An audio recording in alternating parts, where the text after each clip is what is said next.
नमस्कार, मैं हूं पुनीत पाठक और आप देख रहे हैं छत्तीसगढ़ की बात। बहुत स्वागत है आप सबका। धान खरीदी का मुद्दा लगातार गर्मा रहा है। लगातार इस पर पॉलिटिकल बयानों से एक दूसरे पर आरोपों की बौछार है। रायपुर से लेकर दिल्ली तक घमासान मचा है। बारदाने की कमी, एफसीआई में उपार्जन की अनुमति, इसे लेकर केंद्र और राज्य सरकार अब आमने सामने दिखते हैं। मुद्दे पर केंद्र सरकार को पत्र लिखने के साथ साथ मुख्यमंत्री भूपेश बघेल ने प्रधानमंत्री मोदी और केंद्रीय मंत्री पीयूष गोयल से फोन पर बातचीत की। इस बीच मुख्यमंत्री भूपेश बघेल ने बीजेपी नेताओं पर धान खरीदी को लेकर गलतफहमी पैदा करने का गंभीर आरोप लगाया। इधर बीजेपी राज्य सरकार को घेरने का मौका नहीं छोड़ना चाहती, एक बड़े आंदोलन की तैयारी कर रही है। मतलब साफ है, धान के कटोरे में धान पर सियासत उबाल पर है और मोर्चेबंदी की तैयारी दोनों तरफ से।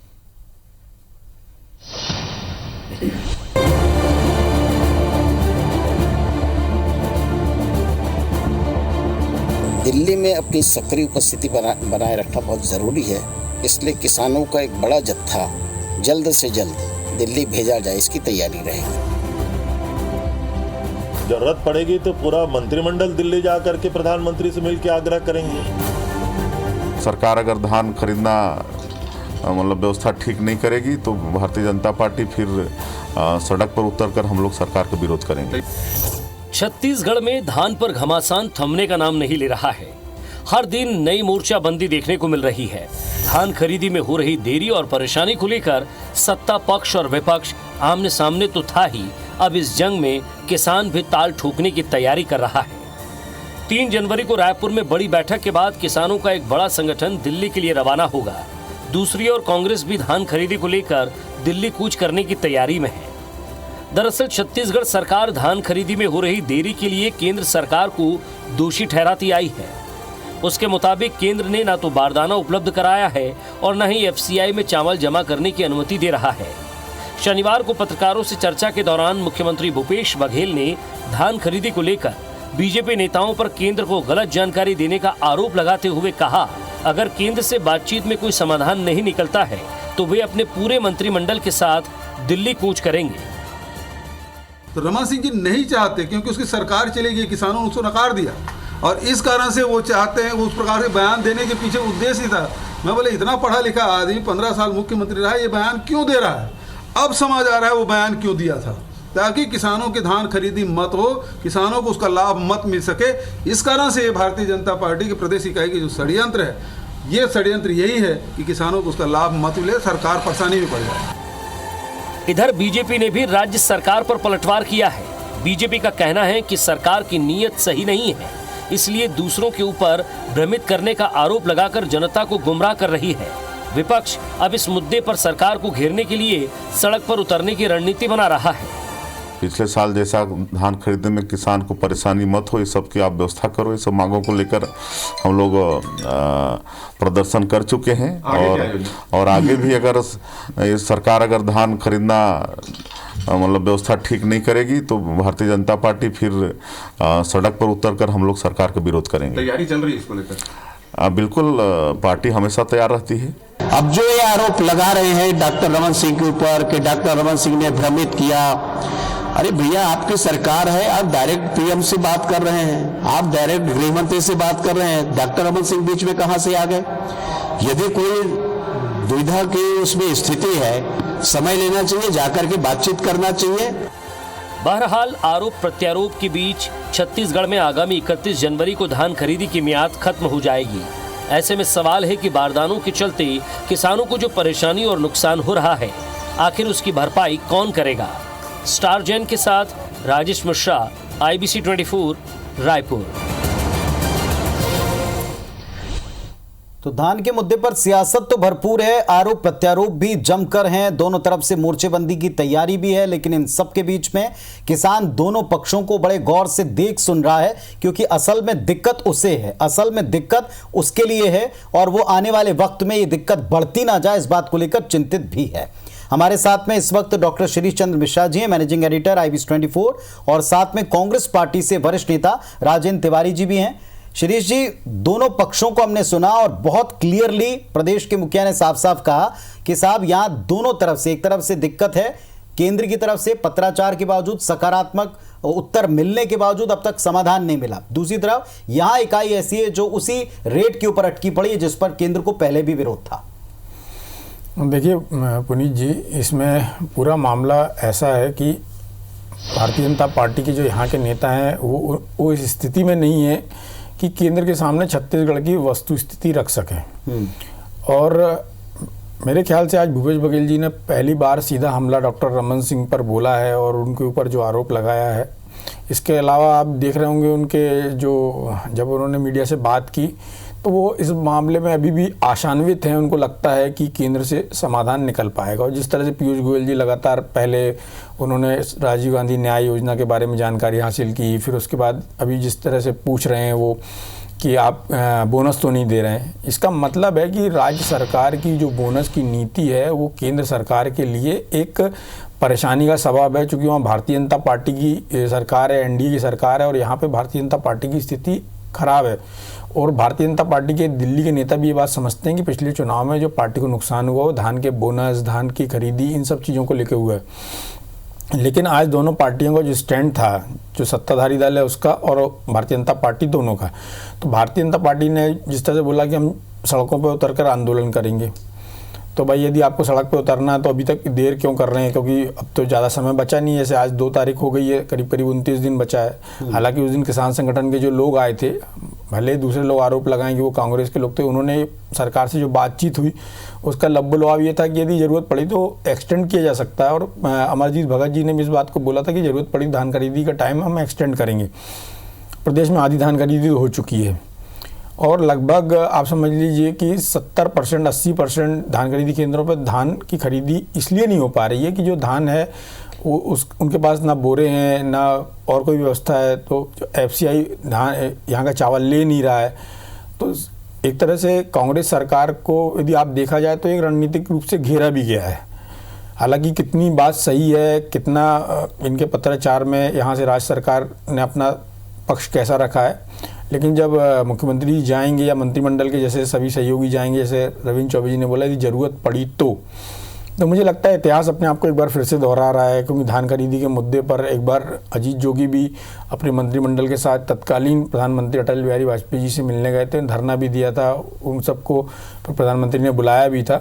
तो मेरे को लगता है वैसी स्थिति नहीं बनना चाहिए, क्योंकि तब एक इनिशियल स्टेज थी, धान खरीदी छत्तीसगढ़ में उस तरह से होती नहीं थी, एफसीआई ही करता था। और अजीत जोगी के समय से ये धान खरीदी का कार्यक्रम शुरू हुआ और उसके बाद से छत्तीसगढ़ की राजनीति में धान एक राजनीति का केंद्र भी बन गया और दूसरी बात उसके आधार पर पूरी छत्तीसगढ़ की राजनीति डिसाइड होने लगी। अभी की स्थिति का समाधान क्या है?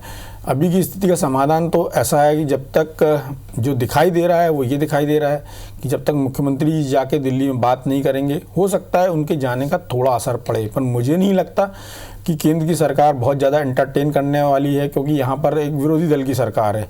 और जैसा कि केंद्र सरकार का बाकी मामलों में हिसाब किताब है तो उससे साफ दिखता है। भले वो बोलते हैं कि हमने चावल को लेने की जो क्षमता है वो बढ़ा दी, 40 लाख मीट्रिक टन से बढ़ा के 60 लाख मीट्रिक टन कर दिया, लेकिन आपने कर दो दिया पर ले ही नहीं रहे हो, तो उसका कोई मतलब ही नहीं है, वो सब कागज़ में है।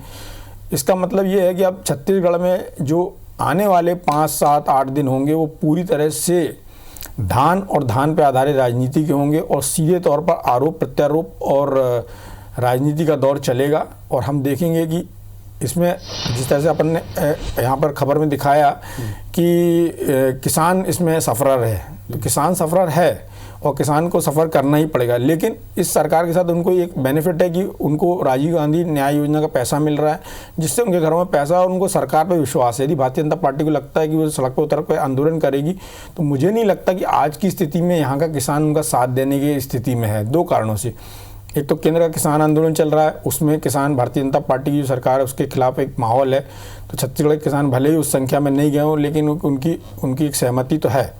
दूसरा, राज्य सरकार इतनी मदद कर रही है यहाँ के किसानों को, उनको मल्टीपल फ़ायदा हो रहा है, तो वो इस स्थिति में नहीं होंगे कि भारतीय जनता पार्टी के साथ जुड़ें। इसलिए भारतीय जनता पार्टी के लिए शायद ये जो आंदोलन या जो योजना है वो उनको बाउंस बैक भी कर सकती है। कुल मिलाकर इस पूरी परिस्थिति में आज के हालात पर, अगर आज के बयानों पर, ताज़ा बयानों पर बात करें तो संजय श्रीवास्तव जी भारतीय जनता पार्टी से जुड़ गए हैं। स्वागत है संजय जी आपका चर्चा में।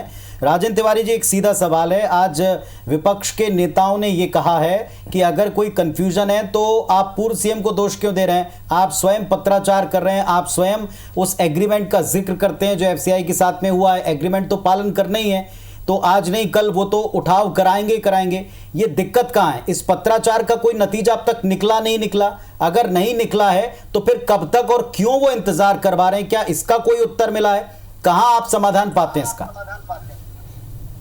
देखिए पुनीत जी, सबसे पहली बात तो ये है कि इस बात को बहुत स्पष्ट रूप से रेखांकित करने का काम आज मुखिया श्री भूपेश बघेल जी ने किया है।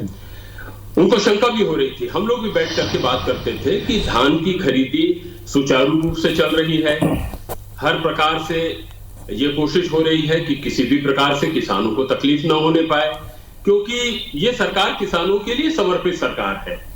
चाहे मुख्यमंत्री का मामला हो, चाहे कृषि मंत्री का मामला हो, उसी विधा से आए हुए लोग हैं, उस दर्द को पहचानने वाले लोग हैं। मगर अब बुनियादी रूप से एक ही चीज को समझना पड़ेगा। पहली बात तो ये मैं बता दूं कि धान खरीदी अभी भी अबाध गति से आज की तिथि तक तो जारी है। बाकी की बात मैं बाद में करूंगा। अभी तो स्थिति यह है कि पिछले साल 7,54,000 किसानों ने अपना धान बेचा था, मगर इस साल अभी मैं कल तक की बात कर रहा हूं, 13,04,000 किसानों ने अपना धान बेचा है। और अगर मात्रा में देखा जाए तो 30,60,000 मीट्रिक टन धान पिछले साल खरीदा गया था। इस साल वो बढ़कर के 50,69,000 टन हो चुका है, जो करीब 35% ज्यादा है पिछले साल की तुलना में। सोसाइटी में भी पिछले साल जो जाम था, पिछले साल जो धान का उठाव हुआ था वो 10,28,000 मीट्रिक टन था, जबकि इस वर्ष 14,31,000 मीट्रिक टन उठ चुका है। मगर अब इसके बाद जो स्थिति आ रही है उसको लेकर के हम सबके सामने चिंता है। चिंता इस बात की है, सबसे पहले बारदाने जो दो प्रकार की परिस्थिति आ रही है, एक तो धान का जमाव होता जा रहा है और एफसीआई ने आज तक अनुमति नहीं दी है। पिछले साल 17 दिसंबर को एफसीआई ने चावल खरीदना प्रारंभ कर दिया था। आज की तिथि तक एफसीआई की तरफ से कोई इंगित नहीं हुआ है कि चावल की खरीदी करना है। एक बात बुनियादी रूप से। दूसरी बात यह है, हर साल जब धान की खरीदी होती है तो उसके 5-7 दिन बाद में एफसीआई का यह पत्र मिल जाता है कि हम इस तारीख से आपका चावल खरीदना चालू कर देंगे। अब परिस्थिति यह हुई कि सबसे पहले तो बारदाने की समस्या आई। बारदाने की समस्या ये आई कि मैं जल्दी बताने की कोशिश करूंगा ताकि किसान भाई भी समझ लें और छत्तीसगढ़ की प्रबुद्ध जनता भी समझे। हमारे यहाँ 4,75,000 गठान की जरूरत पड़ती है धान खरीदी के लिए, जिसमें पुराने बारदाने को अगर हटा दिया जाए तो लगभग 4 लाख गठान की आवश्यकता, हमको नए बारदाने की आवश्यकता होती है, जिसकी पूर्ति पैसा हमारा रहता है मगर उसकी पूर्ति भारत सरकार करती है जूट कमिश्नर के माध्यम से, जो कलकत्ता में है। तो हमने एक बार लिख करके उनको भेजा कि हमको 4 लाख गठान की आवश्यकता है। जवाब में ये पत्र आया कि भाई आप 3 लाख गठान, क्योंकि कोरोना काल है, हम 3 लाख गठान खरीद पाएंगे। और बाद में तिवारी जी हम थोड़ा सा आगे चलते हैं। ये सारी बातें हम पहले भी आप ही रहे हैं, इस चर्चा में हम कर चुके हैं, ये सारी बातें हम बता चुके हैं, विस्तार से रिपोर्ट में भी दिखा चुके हैं। मेरा मूल प्रश्न ये है कि आज दिन में हमने जब ये आरोप लगाया, खुलकर आरोप लगाया, जैसा शिरीष जी भी कह रहे थे कि पहली बार इतनी मुखरता से सीधे रमन सिंह जी का नाम लेकर के मुख्यमंत्री जी ने बात की, उससे बात स्पष्ट हो गई कि यहां का धड़ा भारतीय जनता पार्टी का एक कंफ्यूजन में रख रहा है। जवाब में वहां से प्रदेश अध्यक्ष कहते हैं कि जब आप स्वयं पत्राचार कर रहे हैं, स्वयं फोनिक कन्वर्सेशन कर रहे हैं, तो फिर इसमें हम कहां पार्टी बनते हैं? ये आपके और केंद्र के बीच की बात है। मेरा सवाल किसानों की तरफ से था कि आपने कंफ्यूजन दूर किया कि नहीं किया, वहां से उत्तर क्या मिल रहा है? ये 5 दिन 7 दिन, कांग्रेस के नेता ने तो ये भी कहा है कि ये पहले दिन से एफसीआई शुरू कर देता है, अगर 5-7 दिन भी लगते तो अब तो काफी दिन हो गए, 1 महीना हो गया, अब क्यों देर कर रहे हैं? क्या इसका जवाब है? हाँ, मैं बता रहा हूं कि ये देर और पूरे इस कुचक्र के पीछे कारण क्या है। दरअसल किसानों के लिए आपराधिक प्रवृत्ति का कार्य कर रहे हैं, किसानों के लिए। भारतीय जनता पार्टी के वरिष्ठ नेता डॉक्टर रमन सिंह जी और उनके अध्यक्ष बिना सिर पैर की बात कर लगातार वो इस प्रकार की बात करते रहे कि हम समर्थन मूल्य से आगे बढ़ करके धान की खरीदी कर रहे हैं, बोनस दे रहे हैं, 2500 रुपए में हम धान खरीदी कर रहे हैं। ठीक है, मगर लगातार उन्होंने इस तरह से अपने आला कमान को, दिल्ली को इस तरह से गुमराह करने का प्रयास किया। और दिल्ली का स्पष्ट रुख है कि 1868 रुपए से ऊपर धान की खरीदी ना की जाए। और जिस तरह की ये बयानबाजी करते रहे और जिस तरह से उन्होंने उनको बताने का काम किया, जिसके कारण ये गलतफहमी बढ़ी। जब मुख्यमंत्री जी ने बात किया पीयूष गोयल जी से और प्रधानमंत्री जी से, उनको ये बताया कि हम धान के समर्थन मूल्य के आधार पर ही खरीदी कर रहे हैं। 1868 रुपए का जो समर्थन मूल्य है, हम धान की खरीदी उसी में कर रहे हैं। मगर मुद्दा यही है, हम किसान, पहले सुन तो लीजिए पूरी बात, नहीं तो अधूरी बात खतरनाक होगी। मगर हम अपने यहाँ के किसानों को अतिरिक्त धनराशि इसलिए दे रहे हैं, प्रोत्साहन राशि दे रहे हैं। राजीव गांधी न्याय योजना के अंतर्गत हम उनको प्रोत्साहन राशि दे रहे हैं। और केवल धान में नहीं दे रहे हैं, हम मक्के में भी दे रहे हैं जिसका समर्थन मूल्य 1750 रुपए है। हम गन्ने में भी दे रहे हैं जिसका समर्थन मूल्य 275 रुपए है, उसको बढ़ा के हम 357 रुपए दे रहे हैं। तो ये उसी प्रकार से हम दे रहे हैं जैसे भारत सरकार 6000 रुपए किसानों को प्रोत्साहन राशि दे रही है। हम उसी प्रकार की प्रोत्साहन राशि 10,000 रुपए प्रति एकड़ में देने का काम कर रहे हैं। हम धान की जो खरीदी कर रहे हैं वो भारत सरकार के निर्देश। आपका पॉइंट पूरी तरह क्लियर है तिवारी जी, आपका पॉइंट पूरी तरह क्लियर है, सरकार का पॉइंट पूरी तरह क्लियर है। अब वो समझना क्यों नहीं चाह रहे हैं और किस भाषा में समझेंगे? और जो एक ये आरोप लगाए कि प्रदेश इकाई ने भ्रमित किया है, तो जब सवाल तो यही आ जाता है ना कि जब सरकारी पत्राचार हो रहा है, विभागीय पत्राचार हो रहा है, तो फिर पार्टीगत पत्राचार या वार्तालाप का क्या सेंस रह जाता है? एक ब्रेक ले लूं, पूछूंगा संजय जी से भी कि कंफ्यूजन क्यों क्रिएट कर रहे हैं। तो धान पर एक तरफ किसान नाराज है, दूसरी तरफ सरकार ने पहली बार पूरी स्पष्टता के साथ में नाराजगी व्यक्त की। संजय श्रीवास्तव जी, सीधा सवाल है, पूर्व सीएम के ऊपर आरोप लगाया तो कुछ तो आधार होगा, पत्राचार भी हो रहा है, समझाने की कोशिश भी हो रही, क्यों कंफ्यूजन क्रिएट कर रहे हैं? आपको भी जवाब देना है किसानों को। इसको लगा दो भैया। श्रीवास्तव जी, मेरी आवाज मिल रही है आपको? चलिए, श्रीवास्तव जी तक हमारी आवाज नहीं मिल पा रही, वो अभी भी फिलहाल तैयारी में है। शिरीष जी, जो हम दोनों पक्षों को सुन पाए, इसमें मूल मुद्दा जो है एक वही समर्थन मूल्य और उस पर कंफ्यूजन कह लें या उस पर जो एक गतिरोध है, उस पर बार बार स्पष्टीकरण है। ड्राफ्ट से लेकर फोनिक वार्ता से लेकर हर तरह से समझाया सरकार ने कि उनकी मंशा क्या है और प्रोसीजर का वो पूरी तरह पालन कर रहे हैं।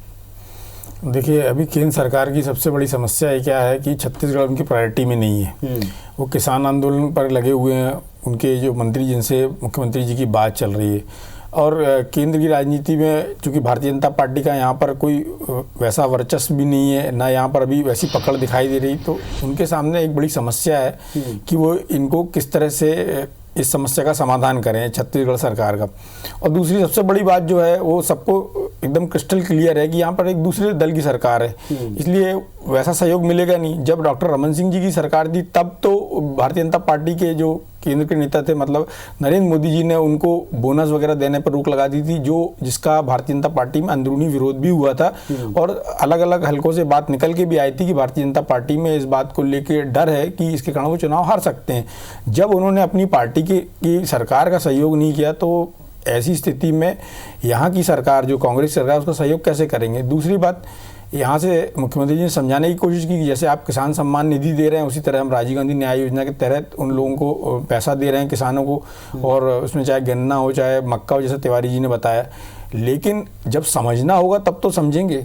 और मेन जो समस्या है वो धान के साथ जो चावल बना है, चावल जब तक एफसीआई नहीं उठाएगा, यदि एफसीआई सिर्फ चावल उठा ले तो छत्तीसगढ़ की बहुत बड़ी समस्या खत्म हो जाएगी और यहाँ पर धान खरीदी की प्रक्रिया भी तेज हो जाएगी और राज्य सरकार को भी राहत मिलेगी। लेकिन वो इतनी छोटी सी बात है जो हो नहीं पा रही है, जिसके चलते रोज कन्फ्यूजन हो रहा है। और अब उसकी आँच यहाँ के भारतीय जनता पार्टी के नेताओं पर भी आ रही है। भले भारतीय जनता पार्टी के प्रदेश अध्यक्ष बोले कि हम किसानों के लिए आंदोलन करेंगे, लेकिन उनके आंदोलन की मजबूरी है कि उसमें कौन शरीक होगा।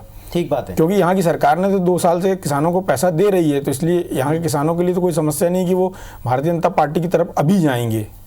संजय श्रीवास्तव जी हमारे साथ फिर जुड़ गए हैं। संजय जी, मेरी आवाज पहुंच पा रही हो तो बहुत वक्त चला गया, आपका वर्जन हम नहीं सुन पा रहे। सीधा सवाल है, संक्षेप में और सीधा ही जवाब दीजिएगा इस बात का। आप एक तरफ किसानों के लिए आंदोलन करने की बात कहते हैं, दूसरी तरफ उनकी खरीदी, उनके भुगतान, उठाव को लेकर के कोई प्रयास नहीं दिखता। जो प्रयास है इसमें अड़ंगे की बात सरकार कहती है किसी तथ्यों के आधार पर।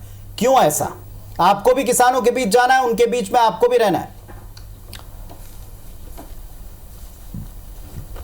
देखिए, निश्चित रूप से पुनीत जी आपने ठीक कहा, किसानों के हितों के लिए कई वर्षों के बाद, 50, 60, 70 वर्षों के बाद यदि कोई काम कर रहा है तो मोदी जी कर रहे हैं। ये अलग बात है कि कठिनाई पैदा करने की कृत्रिम कोशिश की जा रही है, लेकिन वो सफल नहीं होने वाली है। ये आप धीरे धीरे करके देख रहे हैं। अब रही राज्य सरकार की बात, ये सरकार तो केवल झूठ बोलकर दूसरी सरकारों को किस तरीके से बदनाम करे हम नहीं कहते। देखिए, प्रारंभ मैं वहां से करूंगा क्योंकि मेरे को ज्यादा समय मिलेगा नहीं। 2500 रुपए की यदि बात जो बार बार कहते हैं, ये बार बार ताल ठोक कर, पीठ ठोक कर कहते हैं कि हमने दिया, तो ये आपका वादा था। आप इसमें बहुत चतुराई के साथ में नहीं कह सकते कि हम देकर एहसान कर रहे हैं किसानों के ऊपर में, अब वो आप नहीं दे पा रहे हैं। देखिए, मेरा कहने का मतलब पुनीत जी, ठीक है, सरकारें चलती हैं, केंद्र सरकारें चलती, राज्य सरकारें चलती हैं, लेकिन सरकार भी कानून व्यवस्था और संविधान के अंतर्गत चलती है। अब रही एमएसपी की बात, आपको यदि यही कहना था तो आपको अपने घोषणा पत्र में समर्थन मूल्य की बात 2500 रुपए नहीं करना था, यदि आप इतने जानकार थे। क्योंकि एमएसपी जो किसान मूल्य आयोग तय करता है, वो पूरे देश के अंदर में एक समानता रहती है उसमें। वो केंद्र सरकार, चाहे कांग्रेस की हो चाहे बीजेपी की सरकार, वो तय करती है। लेकिन आपने जन घोषणा पत्र में कहा नहीं, हम 2500 रुपए देंगे, आपको समर्थन मूल्य देंगे, ये बात कही थी। आपको ध्यान भी नहीं था कि ठीक बात है, लेकिन ऐसा नहीं लगता कि बीजेपी का एक पूरा वर्जन, प्रदेश इकाई का ऐसा लगता है कि उस बात की खुन्नस निकाल रहे हैं किसानों के साथ, ये काम ही नहीं होने देना चाह रहे हैं, ना खेल पाए ना खेलने देंगे जैसी भावना प्रकट कर रहे हैं। देखिए प्रदेश ये है, प्रदेश इकाई जो बीजेपी है, ये प्रदेश की सरकार की जो कमियां है उसको उजागर करती है। इनको तकलीफ होता है तो कभी ये मोदी सरकार से लड़ते हैं, तो कभी ये बीजेपी, ये प्रदेश इकाई को बदनाम करने का प्रयास करते हैं। हमारी तो बहुत स्पष्ट 3-4 मांगे, उसको पूरी कर दीजिए। वो तो केंद्र कर रहा है, केंद्र बातचीत कर रहा है, कानून है, नियम है, सभी राज्यों को जवाब देना है। बात का जवाब देना चाह रहे हैं तिवारी। ये तो बातचीत पर राजनीति कैसे होती है? देखिए, पीयूष गोयल जी से व्यक्तिगत बातें होती है, उस पर राजनीतिक मुद्दा बनाते हैं। नहीं, आप अपनी बात कहें क्योंकि वक्त बड़ा कम है जी। हाँ, नहीं, मैं ये कहना चाह रहा हूं, चुप हो जाए, आपको समय काहे के लिए चुप हो जाए? बिल्कुल नहीं चाहती, आपको तो काम करना है, तो आप बात कर रहे हैं। अब श्री जी, आप मेरी बात, अरे बिल्कुल, कैसे रिकॉर्ड है, सर्टिफिकेट आपने प्रमाण पत्र दिया आपको। संजय जी नहीं, मैं ही बोलूंगा। नहीं, मैं निवेदन ये कर रहा हूं कि भारतीय जनता पार्टी के पर्याप्त समय बिल्कुल नहीं चाहते, पर्याप्त समय दीजिए, किसानों को 2500 रुपए मूल्य मिले धान का। अरे ये क्यों शब्द बोलते हैं? आप नहीं चाहते, आप उसको प्रूफ करिए। कुछ भी हो सकती है। सबसे बड़ी बात यह है कि जो सबसे पूरी बात का निचोड़ अभी जो डॉक्टर शिरीष मिश्र ने कहा ना, वो महत्वपूर्ण है कि अगर समझना चाहेंगे तो समझेंगे ना। ये पूरी बात का निचोड़ है। वास्तव में भारतीय जनता पार्टी की केंद्र में बैठी सरकार सब समझ रही है, वो जान भी रही है, मगर किस तरह से उनको दिग्भ्रमित करने का प्रयास यहाँ के नेता कर रहे हैं, इसी बात को इंगित करके जी कहा है। और एक बात और कह दूं, तू हर तरह से जालिम मेरा सबर आजमा ले। नहीं, देखिए, यह है कि राज्य सरकार भी इस बात को समझ रही है कि वो गलत तरीके से नियमों को और तोड़ मरोड़ कर काम करने का प्रयास कर रही है और वाहवाही लूटने का। मेरी घोर आपत्ति है यदि केंद्रीय मंत्री की बातचीत होती है उस पर भी राजनीति करने का प्रयास, मुख्यमंत्री जी का बयान आता है, ये स्पष्ट रूप से इंगित करता है ये केवल राजनीति करने का काम कर रहे हैं। आप कल तक 10,975 एक सवाल का जवाब दे दीजिए। नई योजना है, आखिर अंतर की राशि शब्द क्यों आया? आखिर अंतर की राशि शब्द क्यों आई? चलिए एक सवाल पूछ रहे हैं जी, संजय जी आपसे सवाल है। आपने पहले दिन से नई योजना क्यों नहीं कहा? क्यों नहीं कहा? परेशान किया है, आपने पहले दिन क्यों नहीं कहा? करना चाहते हैं अंतर की राशि और नई योजना। संजय जी देखिए, संजय जी तकनीकी बात को तकनीकी तरीके से समझना पड़ेगा। संजय जी आप तकनीक, पहले दिन से नई योजना क्यों नहीं लाई? संजय जी आप तकनीक के पीछे क्यों पड़े हैं? आप नहीं चाहते कि हर किसान का फायदा हो? लेकिन आपने कहा नहीं, 2500 रुपए हम देंगे, हम 685 रुपए देंगे।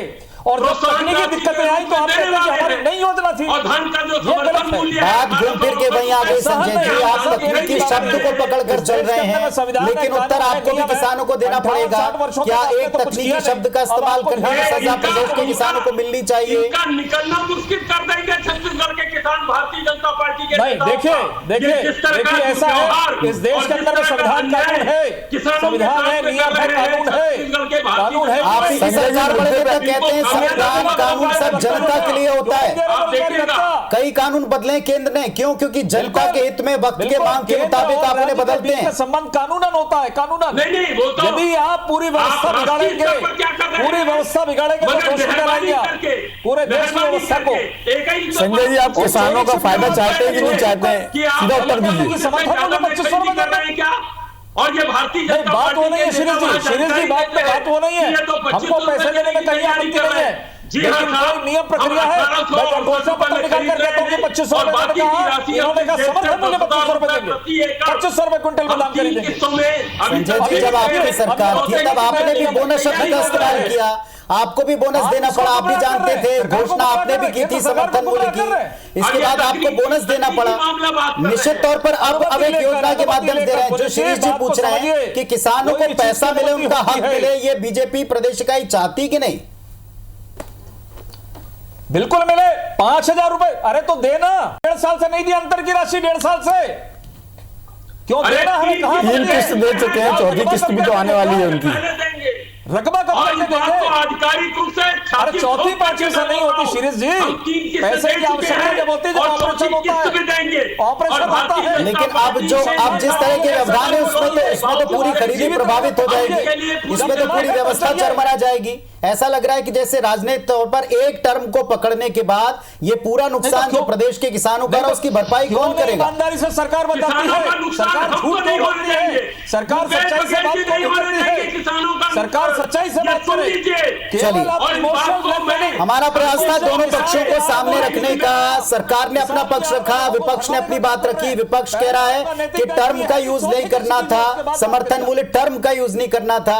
दूसरी तरफ सवाल किसानों के सामने कि क्या इस टर्म को पूरा करने के जो विकल्प प्रदेश सरकार ने खोजे हैं, क्या उसमें इतने अड़ंगे होने चाहिए? अब पत्राचार के बाद सीधी मुलाकात बची है, देखते हैं समाधान कब तक निकल रहा है। प्रदेश का किसान दोनों पक्षों को बहुत गौर से सुन रहा है, ये जरूर कहेंगे। धन्यवाद आप सबका, नमस्कार।